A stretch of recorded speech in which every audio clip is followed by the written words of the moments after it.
Hey girl, hey! And welcome to Sibling Cinema, where we explore movie masterpieces that one of us has never seen before in order to sway or convert the other into fandom. Each week, we'll introduce a movie we love, from sci-fi classics to Korean horrors, and try to convince the other it's a masterpiece. One's seen it, one hasn't. I am your host, Tony. And I'm your co-host, Leanne. Sit back, relax. This is Sibling Cinema.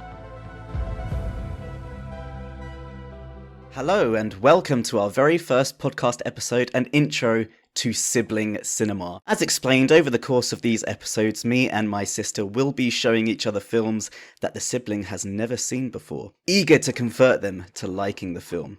It brings a whole new meaning to sibling rivalry. After watching said film, we'll be discussing in depth about what we thought. It could go well, or it could go terribly wrong. Joined here with me, of course, is my partner in crime throughout this podcast, my older sibling, Leanne. Hello, Leanne. Hello. I think older sibling was unnecessary. Sibling would have done just fine. This is a fairly important. You are the older sibling. Technically, yes. Yes. And are you excited? I am, actually. Well, I'm in two minds, okay? Part of me is excited to see something new, but I'm also kind of dreading it. You're dreading it? Yep. Not happy. Excellent. Not incredibly happy that I have to see this film soon. I've avoided it for so many years.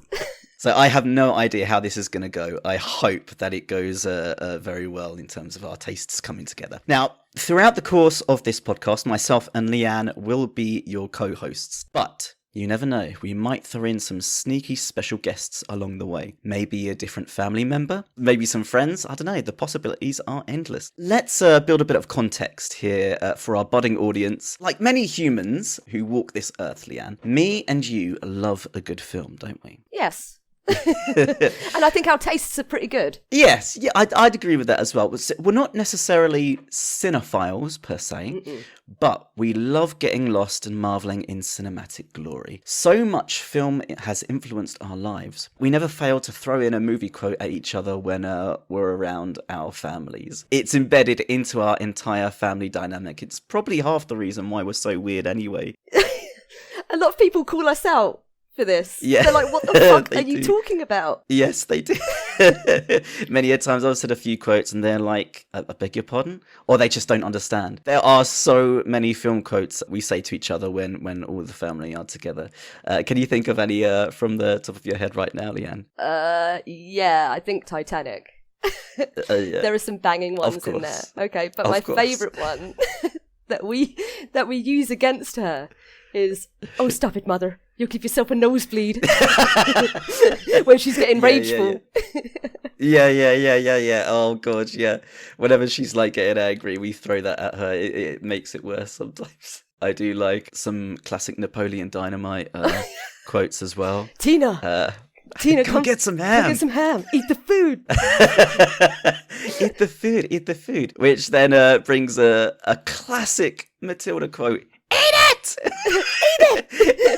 It's a Bruce Bogtrotter. No, I like a "It's over, beast." Then is mine from Beauty and the Beast. See, that one has stayed with us for a very long time. Some quotes come and go, but "It's over, beast" has always been been a part of our family things for a very, very long time. Our dad likes to use a "clever girl," sarcastically. Yeah. From Jurassic Park, and hello. And we used to breathe in each other's faces. Big one as well, I remember, is you got cloth ears? Oh, yeah. 101 Dalmatians. I said, you're not coming in here. Back to the Future, you butthead. Forrest Gump is riddled with quotes as well. I can quote most of that film. You can quote the entirety of that film. I don't think you're lying about that. No, not the entire film, but maybe the first monologue. I reckon we could quote the entirety of Titanic from back to front. Welcome to Titanic. That stupid dog. Oh yeah. Some of our interpretations. So I thought that that line is "a whore to a gutter rat," and I thought it was "a horse a cunning rat." Yes, you did. That is such a misquote. But then it leads perfectly to the next line, because then she says, "I'd rather be his whore than your wife," and I thought she said, "I'd rather be his horse than your wife." It makes no sense, but that stuck around. That we used to say, "A horse, a cunning rat," instead of the real line. Yeah. But not only like in our family unit, that influence expanded into all the branches of our lives. Leanne, you're really big into your drawing and artwork, and you're heavily influenced by the films and anime. There was a gorgeous one that you done a few years ago on the War of the Worlds. Oh, yeah. You got to check out some of her drawings and paintings. Leanne's I've a very, not done very good artist. any of that for years, but you got to put it up. For myself, I went to study film studies at university, learnt about film criticism and studied genres, including horror and stuff, which is really cool. And our other sister, she completed, was it media studies at university as well? Yeah. And is in fact head of media at a school. That's incredible. So it goes without saying, there's many, many films we've seen and loved. And of course, there are many films that we've not. So Leanne. Yes. In your kind of taste, what defines a good film? For me personally, I have to feel something. There has to be an emotion there, whether it's disgust or fear or sorrow. Like, I want to be moved by whatever I'm seeing. You want something to be, like, evoked? Yes. As you're watching definitely. the film? I think that's the purpose. Even if it makes you super angry? Yes. It's getting something from you, something visceral and human. Like, my tastes have changed over the years, though. I used to be big into Disney and shit. Yeah. I hate it now. Well, that's another subject we'll come on to hopefully a bit later in the podcast. Anyway, It's a fascinating subject. Crikey almighty. Okay, right now, what is your favourite film? Oh, man. That's the hardest question ever. I think it definitely depends on my mood. Like, I can go from something like Friday the 13th to Lost in Translation or Sunshine of the Spotless Mind. You know, something a bit more thinky and pretty. Alien, Forrest Gump, Lord of the Rings, The Fly, Devil's Advocate, Scarface. I was fucking obsessed with Scarface when I was a teenager, and it still holds up. Oh, you've unzipped me, Doc. You've unlocked me. They're all coming out now. But House Moving Castle, you know, that's a really good anime. I'd have to say at the moment, Lord of the Rings. I just think... Really? I don't think I'm ever going to tire of that story. Oh, mate.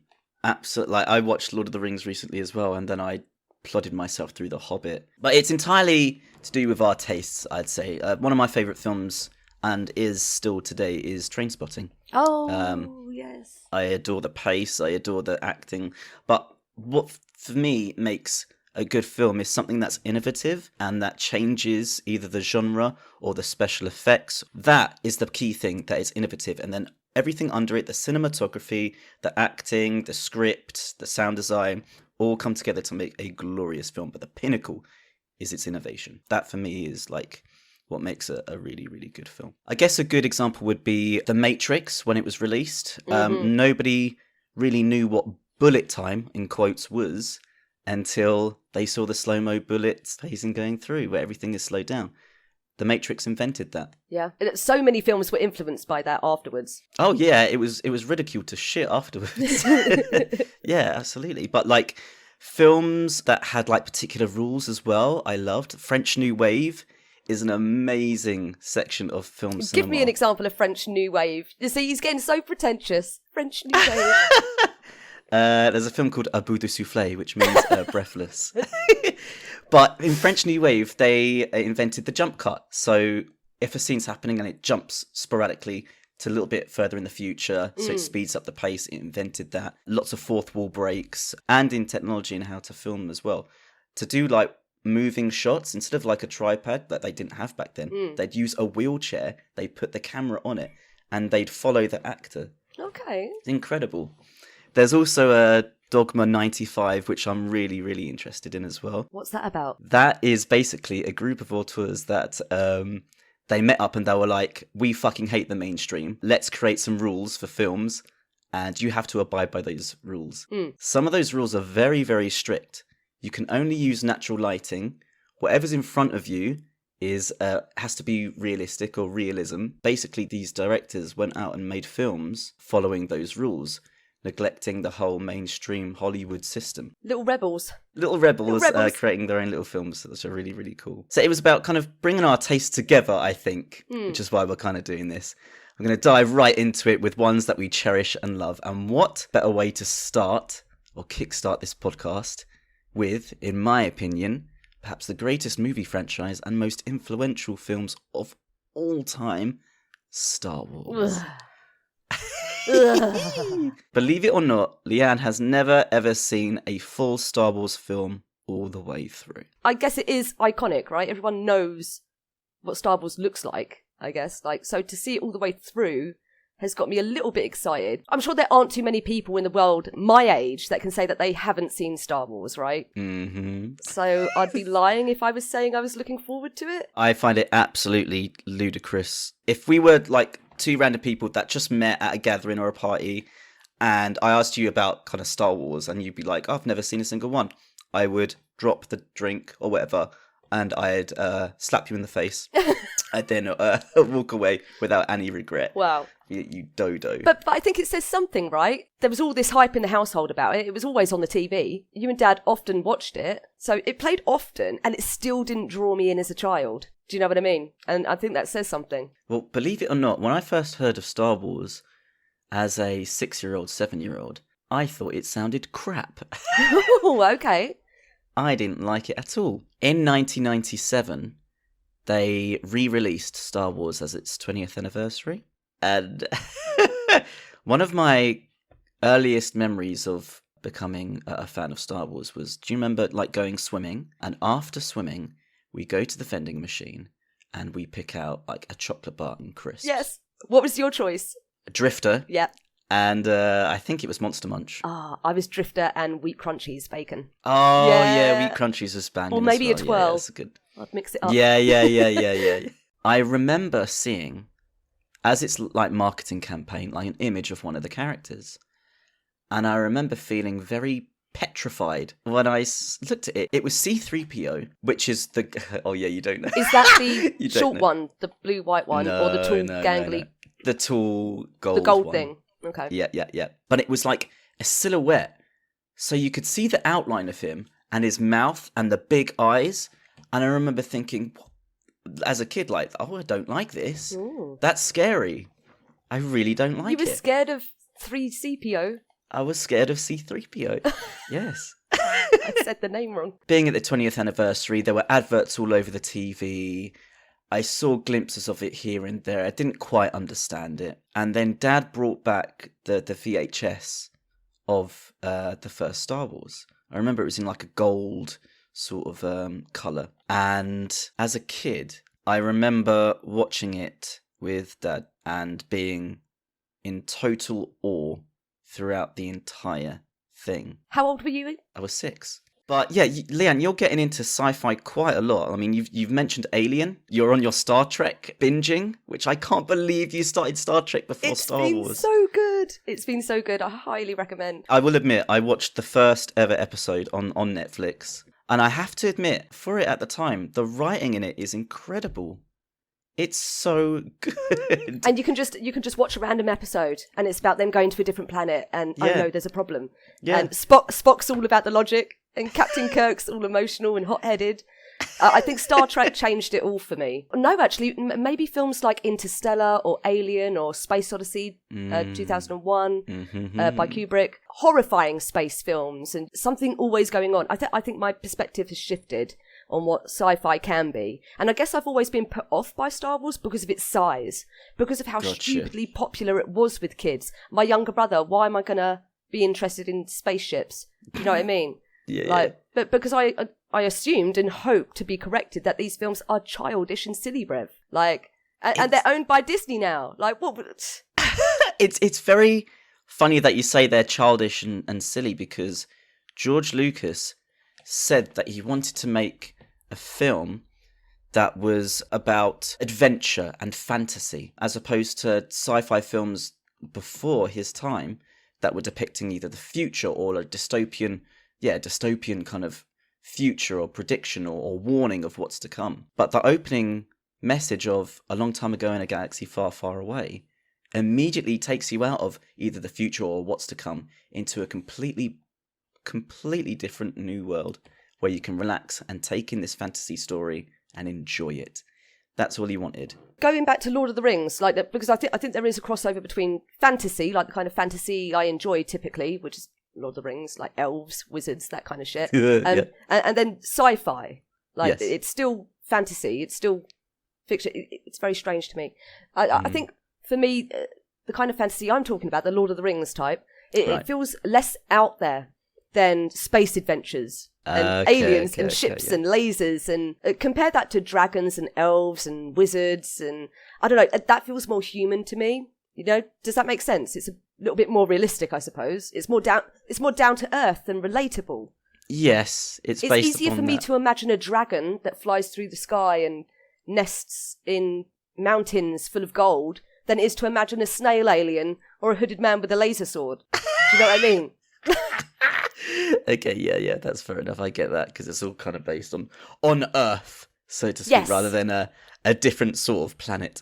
That makes sense. But the sci-fi, the definition of sci-fi is stories of scientific theory that haven't particularly been proven true or correct, which opens up so many possibilities of what you can do for it. Sci-fi has been around since some of the very first films with a complete narrative. In 1902, there was a film called A Trip to the Moon, or Le Voyage dans l'Allure, which is a French film.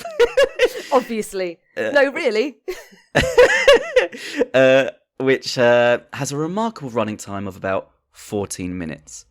14? 14 minutes. So the TikTok generation would love this film. Okay.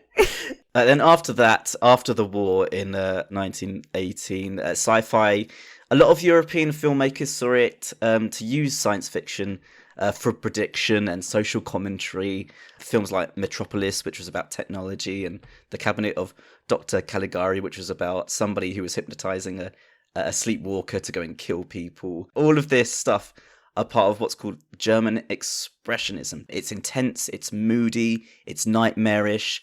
It's how... Sounds like my cup of tea. Yeah. Yeah.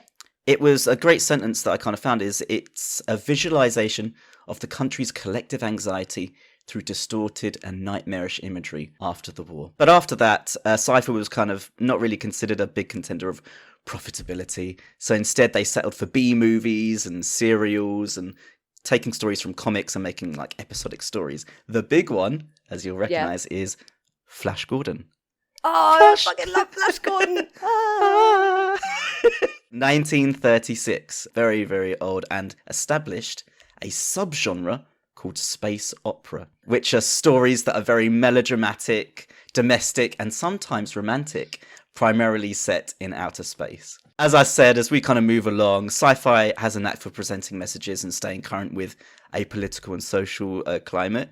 So, of course, in 1947, with the Roswell incident in America, which was basically the conspiracy of the US hiding debris of a UFO, opened the gates for public interest in, like, extraterrestrial films. So then, of course, you get your War of the Worlds, your Invasion of the Body Snatchers coming out, all of these films that are sort of dissecting and exploring alien life, how it could be horrific, how it could be interesting, what would happen in the future of that too. But the biggest decade of sci-fi is the 60s, specifically a year, 1968. Do you know what films were released during that year, Liam? Star Wars. No!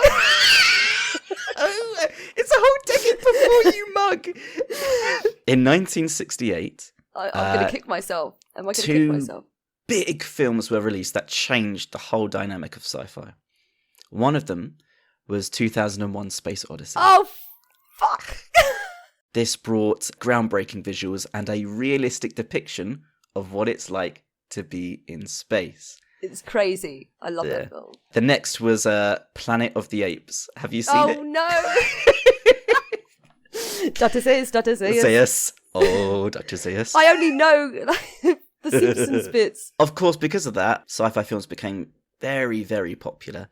And at the time, Mr. George Lucas was filming his debut film in 1971. This is absolutely crazy. I only learned about this recently. So his debut film was a film called THX 1138. That's a stupid title. Yeah, it is stupid, right? But listen to this, right? This is his world building, okay? And George Lucas is defined for his world building, but listen to this. This is fucking crazy. Go on.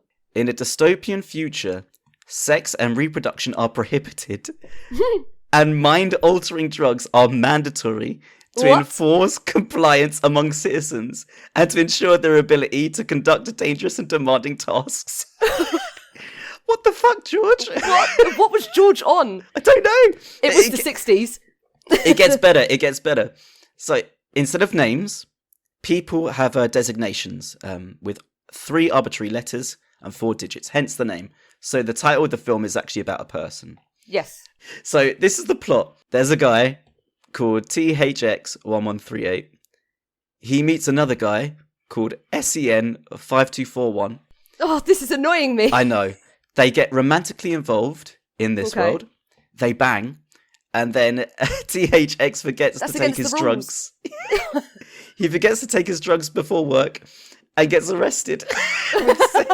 And then they try and escape prison.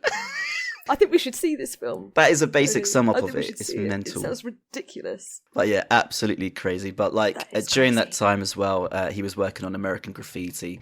And of course, his big project, which was Star Wars. How do you go from that fucking weird dystopian take your drugs or you're going to go to prison to Star Wars? Like it's very, very different vibes. I think it was popular with sci-fi that there is a science can dictate where we would go in the future and what the human race would be like.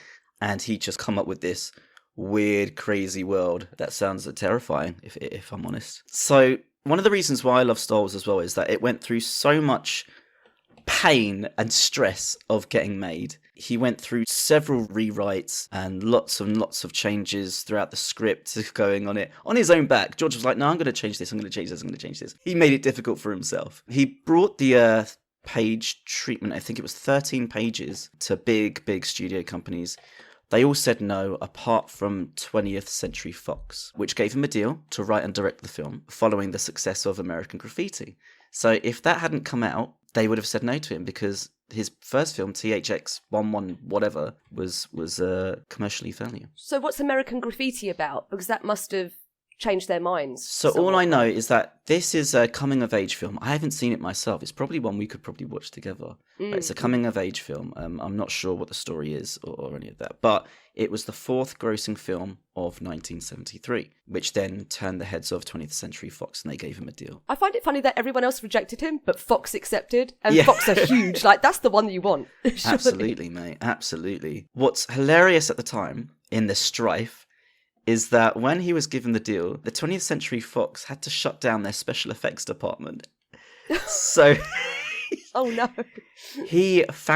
George founded his own special effects company called Industrial Light and Magic. And that's how he experimented with these huge digital motion capture shots that you'll see in the film. Filming was predominantly in Tunisia. Tunisia? Yeah, in the desert, which proved to be very stressful for the actors and the crew. A lot of electronic equipment broke down. There were malfunctioned props. Costumes broke. So, like, the C-3PO costume broke and actually hurt Anthony Daniels' leg while filming. They were going way behind schedule. They were asking too much of the budget. So they started out with a budget of 8 million, which then turned into 11 million because they were so far behind. The studio was getting anxious due to all the budgeting changes. They pressured Lucas to put a deadline for 2 weeks, which pressurized him to do it, and he split up the filming into 3 units. And George was so stressed that he was diagnosed with hypertension. He's doing it to himself, though. Like, hats off to him, though. Oh, like, yeah. He's so determined. He even opened his own fucking special effects studio. Yeah. Right? To get it made, to get it done. It sounds like he had to make this, and he wasn't going to stop at anything. It's one of the reasons why I love the strife that this guy went through to get his vision onto the screen is gargantuan. And you could argue it was worth it, right? Because look at the size of the franchise now. Oh yeah. Post-production was a bit of a nightmare as well. So editing began while they were still filming as well. And the editor, of course, had no idea how to put the film's material together or place it into the cut. Lucas ended up firing him anyway. Go on, Lucas. For the reason that his cut lacked excitement. Wow. And then he hired 2 other people and his wife as well. His wife? His wife. His wife? Yep. Mrs. Lucas. Marcia Lucas, yes. And yeah, went on from there. He made a rough cut, which he presented to the 21st century executives and invited some of his friends, one of which was Steven Spielberg himself. It goes without saying that the 21st century executives thought this was a pile of crap. And they released the film on May 25th, 1977, to only a few theatres, not worldwide, only a few. Why? Because they thought it would fail. But lo and behold, it surpassed that and was not only running for a long time, it was re-released twice. From a budget of 11 million, guess how much it made? Overall, like today? No, from like when it was on at cinemas and theatres. So it cost 11 million to make. Mm-hmm. But you said initially not many people, it wasn't nationwide, it was just a select few cinemas, Yeah, right? yeah. So are you talking about that period, how much it made then? Yeah. Oh, not much. I feel like poor Mrs. Lucas and Mr. Lucas were fretting. I don't think it made money. Are you kidding? Really? Well, you said that it wasn't all the cinemas. Doesn't matter. You can still have... the demand. Yeah. Double. 22 million. It grossed $775 million. Fucking hell. That, my friend, is profit. Mrs. Lucas happy. Yeah. Yeah. Star Wars is infamous because it introduced a new way of marketing films as well, which was through toys, which is still used today. Oh my God. Tony, no, let me say something, okay? Because honestly, I don't remember a time when Star Wars did not exist. Yeah. Okay, obviously, it was re-released twice before I even seen it, right? But it has been a constant, albeit to varying degrees of importance for myself and you. But I do remember all of your toys. And I do remember on your birthdays and Christmases, you getting really excited for video games and the figures. And you used to have a little recordy thing of Darth Vader. And you could press buttons and he would go, "Don't underestimate the Force." And we would play with that for fucking ever. We'd record our voices on it as well, wouldn't we? We would, yeah. Oh my God. So, and I remember you getting excited when you knew the next film would be showing at the cinema and you and Dad would go together. So it was often in the background, I guess is what I wanted to bring to mind. Can you remember any of the names of the toys I had? Of the spaceships? The Falcon, the big... Hey, yes! 1 point. The Malcolm Falcon?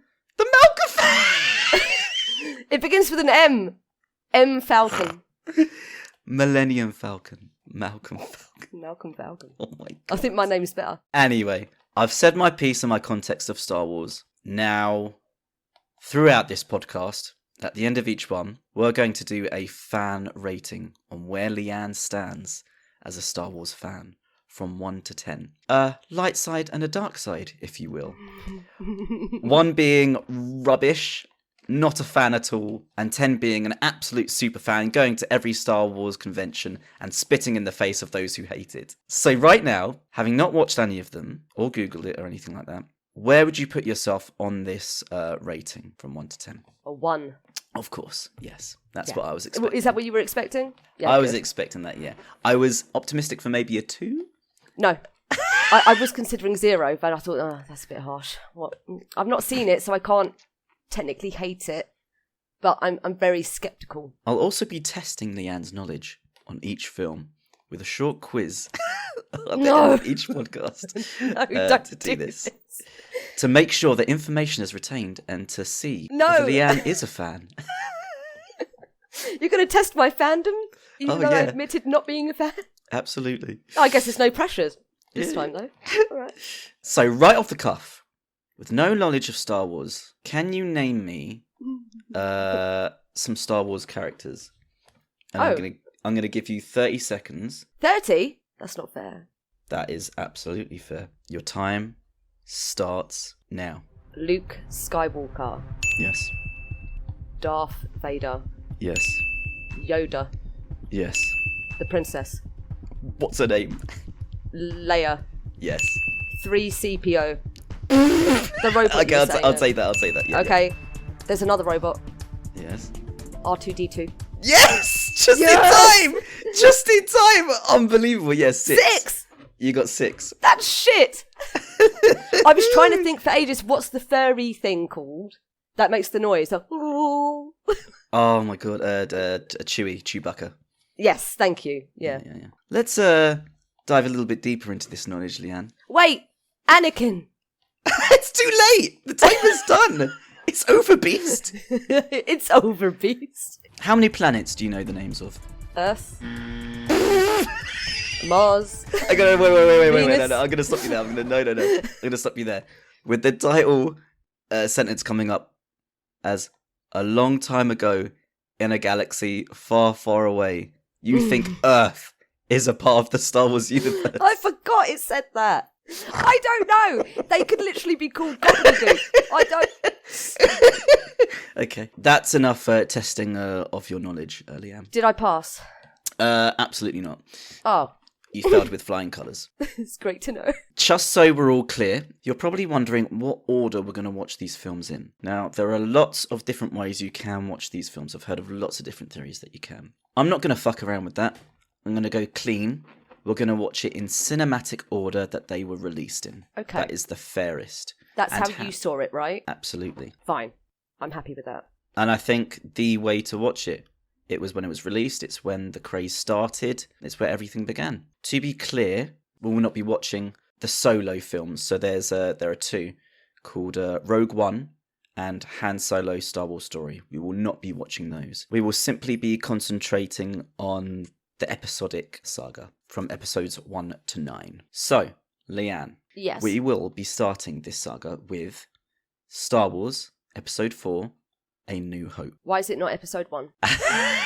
So, when this film was released in 1977, it was simply called Star Wars. Okay. There were no episodes attached to it. There was nothing like this. Needless to say, George had created this world immensely and had written stories among stories of this entire saga. He found it that he wanted to just do one film from the start and see where it would lead on from there. He never expected the success it was, which enabled him to continue on the stories. The reason why he starts dead in the middle of this saga is because what happens in the prequels, there's a lot of battles and big scale things going on. He didn't have the technology or anything to do that. No, I guess not. But did he have the idea? So he didn't just go, oh, this one did really well, let me pull ideas out of my arsehole for all of time. No, these were stories that he'd hatched years and years before. All right, I'll give credit where credit is due, as long as he's not pulling ideas from his arse, because his first film made a fuck ton of money. Yeah, if he had these stories in the back burner the whole time, then fair enough. No, he had the whole kind of stories in his head already. When it was re-released again in 1981 with the episode 4 attached to it, a lot of people were like, ooh, there are more episodes. There are things before, there are things after. He only started doing that when Empire Strikes Back came out, which was, again, very, very successful. I only know the basics. There's a man called Luke. Okay, yep. He meets a robot. Yep. And the robot says, go and destroy this ship. Okay, all right, yeah. But Darth Vader's on the ship. Okay, right, yeah. And Luke has to fight him or something and save the princess from a slug. Okay. But then there's something about Jedis. Apparently, there's good ones and bad ones. The bad ones have red swords. Yeah. The good ones have blue swords. There's also synths, or synths, I think it is. Sith. And that's about as deep as it gets for me. Okay. I don't know anything about a progressive thread. I'm sure there is one. But I know that there's a blonde racer boy, and I think he's Darth Vader as a child. 1 point. Yeah, I think I remember that happening. You get a solid score of 3% out of 100. Wow, that's terrible. That's pretty shit. I do have to say that Leanne, of course, will be showing me some of her favourite films too, that I haven't seen before. So I thought it would go in this structure. We do the original trilogy, we then break from Star Wars and you show me one of your films. We'll then go into the prequel trilogy, and after that, you'll show me one of your films again as well. And then we'll go into the sequel trilogy. Before we finish up this first episode, Leanne, I do need to tell you something, and you must promise to abide by this. Okay. There is a ritual when watching films, and there's always a different ritual for any different film. You're going to tell me how to watch the film, aren't you? Yeah. Yes. Yeah. You're so... Okay. Never mind. The best way to watch these films is in complete darkness, okay? the audio up loud and fairly close to the TV. And no distractions. You need to be fully immersed. Can you promise me this? I can, indeed. I've got a lovely little beanbag. I've got blackout window curtains. I can fulfill this, I promise you. Well then, the only thing to do now is to fuck off and watch the film. All right. And we'll discuss it in the next episode. Wunderbar. Wunderbar. Thank you everybody for listening in to this first episode, and we will be back in episode 2 where Leanne and me talk about Star Wars Episode 4, A New Hope. Ah, I can't believe you're making me watch it finally. Yeah. See you later, everyone. Bye. Bye. Thank you for listening to Sibling Cinema. If you enjoyed this episode, stay tuned for more arriving weekly. Make sure you check out our Instagram page, sibling_cinema, where you can listen to extra exclusive content and drop us a like, a share, or even a message if you'd like. Don't be shy. Until next time, roll on the next reel. Edited and produced by Floppy Legs.